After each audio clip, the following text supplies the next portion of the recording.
আসসালামু আলাইকুম। সংবাদে আপনাদের সবাইকে স্বাগত জানাচ্ছি। আমি ফিরোজ তোহা। শুরুতেই সংবাদ শিরোনাম। বাংলাদেশের সর্বশেষ গুরুত্বপূর্ণ আপডেট সংবাদে আপনাকে স্বাগত। শুরুতে সংবাদ শিরোনাম, পরে বিস্তারিত। শুরুতেই জানিয়ে দিব, আশুলিয়া শ্রমিকদের দুই পক্ষের সংঘর্ষে নারী নিহত, আহত 10। সাভারের আশুলিয়া শিল্পাঞ্চলে দুটি কারখানার শ্রমিকদের মধ্যে ইটপাটকেল নিক্ষেপ এবং সংঘর্ষের ঘটনায় এক নারী শ্রমিকের মৃত্যু হয়েছে। এই ঘটনায় আহত হয়েছে আর অন্তত 10 জন শ্রমিক। মঙ্গলবার আশুলিয়া জিরাবো এলাকায় মাসকোট গার্মেন্টস ফ্যাক্টরি নামে একটি তৈরি পোশাক কারখানার সামনে এই সংঘর্ষের ঘটনা ঘটে। এরপর জানিয়ে দিব, ডোনাল্ডোর ঢাকা সফর নিয়ে জানালো মার্কিন পররাষ্ট্র দপ্তর। বাংলাদেশের আর্থিক স্থিতিশীলতা এবং সুশাসন প্রতিষ্ঠায় অন্তর্বর্তীকালীন সরকারকে সহযোগিতা করার বিষয়ে কথা বলতেই যুক্তরাষ্ট্রের দক্ষিণ এবং মধ্য এশিয়া বিষয়ক সহকারী পররাষ্ট্রমন্ত্রী ডোনাল্ডো ঢাকায় এসেছিলেন। স্থানীয় সময় সোমবার 16 সেপ্টেম্বর যুক্তরাষ্ট্রের পররাষ্ট্র দপ্তরের নিয়মিত ব্রিফিংয়ে এমনটা জানিয়েছে দেশটির পররাষ্ট্র দপ্তরের মুখপাত্র ম্যাথিউ মিলার। এবারে জানাবো, শাহরিয়ার মোজাম্মেল এবং শ্যামল দত্ত 7 দিনের রিমান্ডে।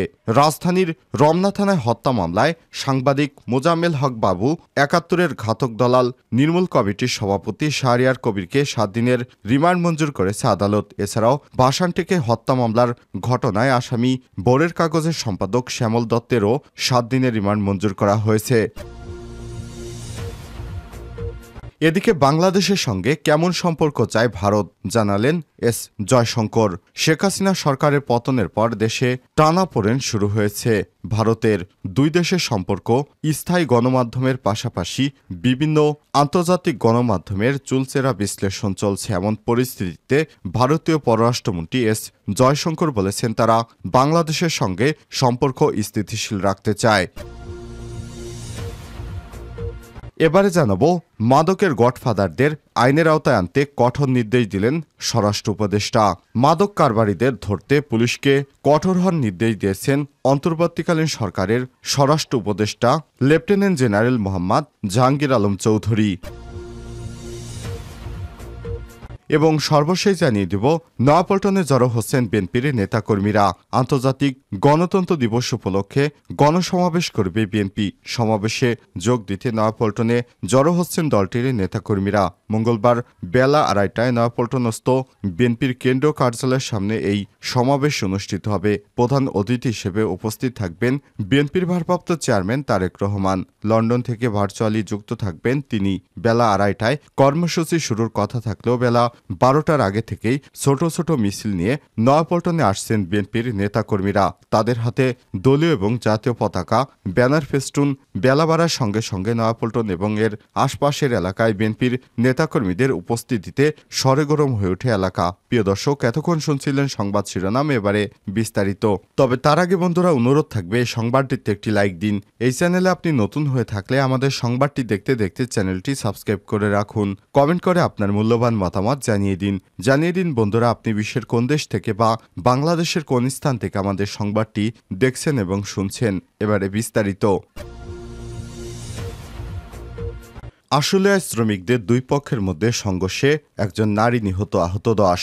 সাভারের আশুলিয়া শিল্পাঞ্চলে দুটি কারখানার শ্রমিকদের মধ্যে ইটপাটকেল নিক্ষেপ এবং সংঘর্ষের ঘটনায় একজন নারী শ্রমিকের মৃত্যু হয়েছে। এই ঘটনায় আহত হয়েছে আর অন্তত 10 জন শ্রমিক। মঙ্গলবার 17 সেপ্টেম্বর সকালে আশুলিয়ার জিরাবো এলাকায় মাসকোট গার্মেন্টস ফ্যাক্টরি নামে একটি তৈরি পোশাকের কারখানার সামনে এই সংঘর্ষের ঘটনা ঘটে। নিহত নারীর নাম মোসাম্মদ রোকেয়া বেগম। তিনি মস্কোট গার্মেন্টস ফ্যাক্টরির সহকারী সেলাই মেশিন অপারেটর পদে কর্মরত ছিলেন। প্রত্যক্ষদর্শী এবং পুলিশ জানিয়েছে, মঙ্গলবার সকালে মাসকোট গার্মেন্টস ফ্যাক্টরির শ্রমিকেরা কাজ না করে কারখানার বাইরে চলে আসে। এ সময় তাদের কারখানার সামনে রেডিয়েন্ট গার্মেন্টসের কাজ বন্ধ করতে মাসকোট গার্মেন্টস ফ্যাক্টরির শ্রমিকেরা ইটপাটকেল নিক্ষেপ করতে থাকে। এক পর্যায়ে দুই গার্মেন্টসের শ্রমিকেরা সংঘর্ষে লিপ্ত হয়ে ইটপাটকেল নিক্ষেপ করতে থাকে। এতে ইটপাটকেলের আঘাতে মাসকোট কারখানার রোকেয়া বেগম নামে এক শ্রমিক নিহত হয়েছে। এ সময় উভয় পক্ষের আরও অন্তত 10 জন শ্রমিক আহত হয়েছেন। আহতদের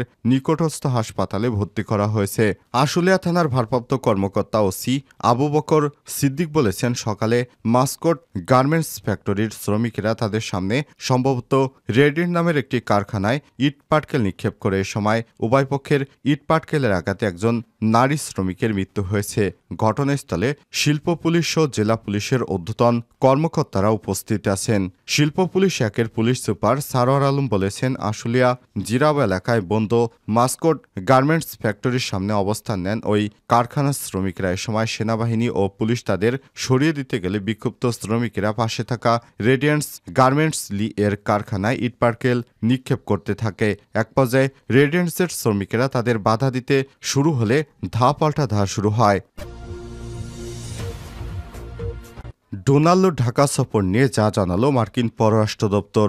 বাংলাদেশের আর্থিক স্থিতিশীলতা এবং সুশাসন প্রতিষ্ঠা করতেই যুক্তরাষ্ট্রের দক্ষিণ ও মধ্য এশিয়া বিষয়ক সহকারী পররাষ্ট্রমন্ত্রী ডোনাল্ড ঢাকায় এসেছিলেন। স্থানীয় সময় সোমবার 16 সেপ্টেম্বর যুক্তরাষ্ট্রের পররাষ্ট্র দপ্তরের নিয়মিত ব্রিফিংয়ে এমনটা জানিয়েছে দেশটির পররাষ্ট্র দপ্তরের মুখপাত্র ম্যাথিউ মিলার। ডোনাল্ডুর বাংলাদেশ সফর সম্পর্কে এক সাংবাদিক প্রশ্ন করেন, বাংলাদেশের ডোনাল্ডুর বৈঠক সম্পর্কে কি আপনার জানা আছে? আরও বিস্তারিতভাবে বলতে গেলে বাংলাদেশের অন্তর্বর্তীকালীন সরকারের প্রধান অধ্যাপক ডক্টর মোহাম্মদ ইউনূসের সঙ্গে বোঝাপড়া এবং বাংলাদেশ যেদিকে যাচ্ছে তা যুক্তরাষ্ট্র কিভাবে মূল্যায়ন করে, এছাড়াও যুক্তরাষ্ট্রের একটি ঘোষণা আছে তারা বাংলাদেশকে সাহায্য করবে, এ বিষয়ে আপনার লক্ষ্য কি?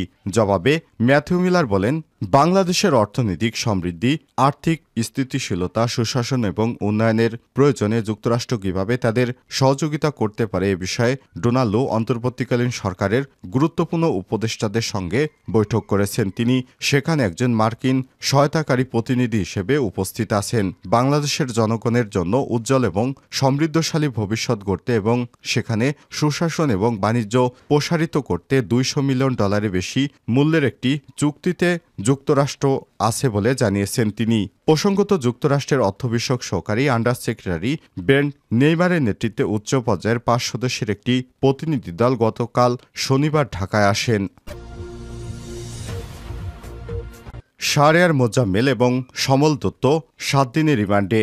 রাজধানী রমনা থানায় হত্যা মামলায় সাংবাদিক মোজাম্মেল হক বাবু এবং শাহরিয়ার কবিরকে 7 দিনের এবং ভোরের কাগজের সম্পাদক শ্যামল দত্তের 7 দিনের রিমান্ড মঞ্জুর করেছে আদালত। মঙ্গলবার 17 সেপ্টেম্বর সকালে তাদের আদালতে হাজির করে মামলা সুষ্ঠু তদন্তের সাথে তাদের 10 দিনের রিমান্ডে নিতে আবেদন করা হয়। শুনানি শেষে ঢাকার অতিরিক্ত chief metropolitan magistrate Mohammad Sanaullah প্রত্যেককে 7 দিনের রিমান্ড মঞ্জুর করেছেন। এর আগে সোমবার 16 সেপ্টেম্বর সকালে ময়মনসিংহের ধোবাউড়া উপজেলা সীমান্ত দিয়ে অবৈধভাবে ভারতে পালানোর সময় শ্যামল দত্ত এবং মোজাম্মেল হক বাবুকে দক্ষিণ মাইজপাড়া এবং পোড়াকান্দুলিয়া সীমান্তের মাঝামাঝি এলাকায় একটি প্রাইভেট কার সহ আটক করে পুলিশ। বাংলাদেশের সঙ্গে সম্পর্ক কেমন হবে জানালেন ভারতের পররাষ্ট্রমন্ত্রী এস জয়শঙ্কর। শেখ হাসিনা সরকারের পতনের পর থেকে বাংলাদেশের সঙ্গে সম্পর্ক টানাপোড়েন চলছে ভারতের। তবে মঙ্গলবার 17 সেপ্টেম্বর ভারতীয় সংবাদ মাধ্যম এনডিটিভিকে এস জয়শঙ্কর বলেছেন, আমরা বাংলাদেশের সঙ্গে সম্পর্ক স্থিতিশীল রাখতে চাই। প্রতিবেশীরা একে অপরের উপর নির্ভরশীল। এ সময় তিনি বলেন, সেখানে বাংলাদেশে যা হবে তা তাদের অভ্যন্তরীণ বিষয়। বাংলাদেশ আমাদের প্রতিবেশী এবং আমাদের পক্ষ থেকে সম্পর্কটি এমন কিছু যা আমরা স্থিতিশীল রাখতে চাই। আমরা ভালো বাণিজ্য করছি, আমাদের জনগণের মধ্যে সম্পর্ক ভালো। আমি সম্পর্কটা এভাবেই রাখতে চাই। ছাত্র জনতার গণ অভ্যুত্থানের মুখে গত 5 আগস্ট পদত্যাগ করে ভারতে পালিয়ে যায় শেখ হাসিনা। এরপর থেকে তিনি সেখানেই অবস্থান করছেন। প্রাথমিকভাবে তিনি অল্প সময়ের জন্য ভারতে থাকবেন বলে আশা করা হলেও এখন শোনা যাচ্ছে তার যুক্তরাষ্ট্র, যুক্তরাজ্য ও সংযুক্ত আরব আমিরাতের আশ্রয় নেওয়ার প্রচেষ্টা এখন পর্যন্ত সফল হয়নি। ভারতে হাসিনার অব্যাহত উপস্থিতি অন্তর্বর্তীকালীন সরকারের সঙ্গে একটি শক্তিশালী সম্পর্ক গড়ে তোলার ক্ষেত্রে দিল্লির জন্য চ্যালেঞ্জ তৈরি করেছে। এর আগে গত মাসে ভারতীয় পার্লামেন্ট জয়শঙ্কর বলেছিলেন, শেখ হাসিনা খুব অল্প নোটিশে দিল্লি আসার অনুমতি চেয়েছিলেন। এরপর একটি সর্বদলীয় ব্রিফিংয়ে তিনি জানান, হাসিনাকে তার পরবর্তী পদক্ষেপ নিয়ে সিদ্ধান্ত নেওয়ার জন্য ভারত সরকার সময় বেঁধে দেবে। এই সময়ের মধ্যে শেখ হাসিনাকে ভারত ছেড়ে চলে যেতে হবে।